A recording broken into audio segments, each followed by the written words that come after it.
പക്ഷെ ഞാൻ ഒരു കാര്യം കൂടി പറയാം, ഇതൊന്നും ശരിയായ നടപടിയല്ല കേട്ടോ, അത് എന്താ ഉറപ്പാ. ഇതില് ശരിയും തെറ്റും നോക്കണേ? എന്തായാലും ഞാൻ നിങ്ങളുടെ ഈ ഒരു നബിദിന പരിപാടിയിൽ ഞാൻ എതിരാ. സംഭവം ശരിയാണ്, ഓക്കെ. ഈ നബിദിനത്തിന് ആളുകൾക്ക് അന്നം കൊടുക്കണ കാര്യം ഓക്കെ. പിന്നെന്താ ബാക്കിയുള്ള ഈ വെടിക്കെട്ട് സംഭവങ്ങളും പിന്നെ അതുപോലെ തന്നെ ഈ റാലിയും എന്താ പിന്നെ ഒരു റാലി ഇപ്പൊ എത്ര വലിയ പ്രശ്നം? റാലി റാലി എന്ന് പറഞ്ഞ ഒരു മാലിൽ എല്ലാവരും കൂടിങ്ങാണ്ട് ഒരു ഘോഷയാത്ര, അതൊരു സന്തോഷത്തില് നബിന്റെ മതകളും പറഞ്ഞുകൊണ്ട് നടക്കുന്ന യാത്രക്ക് എന്താ അത്ര? നമ്മളിവിടെ എത്ര പിന്നെ രാഷ്ട്രീയ യാത്രകളും പിന്നെ ഇതും ഈ നടക്കുന്നുണ്ട്. അത് പിഞ്ചു കുട്ടികളെ ഒന്നിലും രണ്ടിലും പഠിക്കണം 3-4 വയസ്സായ കുട്ടികളെ അങ്ങനെ നടത്തിച്ചിട്ട് ഒറ്റയാളെ ഈ വെയിലും കൊള്ളിച്ച് നടത്തിച്ചിട്ട് പിന്നെ കുറെ ഉസ്താദുമാർക്ക് ദാഹം വന്നു കഴിഞ്ഞാല് ജീപ്പിന്റെ പിറകിൽ കയറാ, ഉസ്താദുമാർക്ക് കാല് വേനച്ചാൽ ജീപ്പിന്റെ പിറകിൽ കയറാ, ഈ പൊടിപ്പൈതങ്ങൾ ഇങ്ങനെ നടക്കുക. എടി ഈ ഏതെങ്കിലും ഒരു മദ്രസിന്റെ കുട്ടി ഇതുവരെ ആയിട്ട് നബിദിന യാത്ര ഘോഷയാത്രക്ക് പോയിട്ട് കാല് കടഞ്ഞു എന്നോ അല്ലെങ്കിൽ എനിക്കിത് മടുത്തു എന്ന് പറഞ്ഞു കണ്ടോ നിർത്തി പോകുന്നു?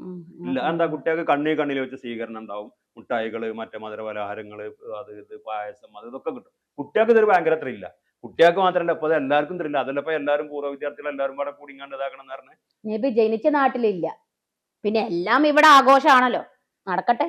എന്തായാലും മറ്റു മതസ്ഥര് കാട്ടുന്ന പോലെ ഇപ്പൊ മുസ്ലിങ്ങൾക്കും കാട്ടിക്കൂട്ടാൻ ഇങ്ങനെ ഓരോ നബി കാര്യങ്ങൾ. ജനിച്ച നാട്ടിൽ പറഞ്ഞ എന്റെ ബർത്ത്ഡേ എന്റെ വീട്ടിൽ ആഘോഷിക്കുന്നില്ല. അത് എഴുതിയിട്ട് ഇപ്പൊ നമ്മള് കമ്പനി ആയിക്കാണ്ട് എന്റെ ഫ്രണ്ട്സിനെയൊക്കെ വിളിച്ച് നമ്മള് കൂടില്ലേ, കേക്ക് മുറിച്ചില്ലേ? അതിലൊന്നും അത്ര വലിയ കാര്യങ്ങൾ ചെയ്യരുത്. എന്ത് പറഞ്ഞാലും നിങ്ങൾക്കൊരു അതിനൊരു മറുപടി ഉണ്ടായിരിക്കും. അല്ല, ഞാൻ പറയുന്നത് അതല്ല. ഇതിൽ എന്താണ് ഇപ്പൊ ഈ തെറ്റ് പറഞ്ഞിട്ട് ഇത്ര വലിയൊരു സംഭവമാക്കാനുള്ളത്?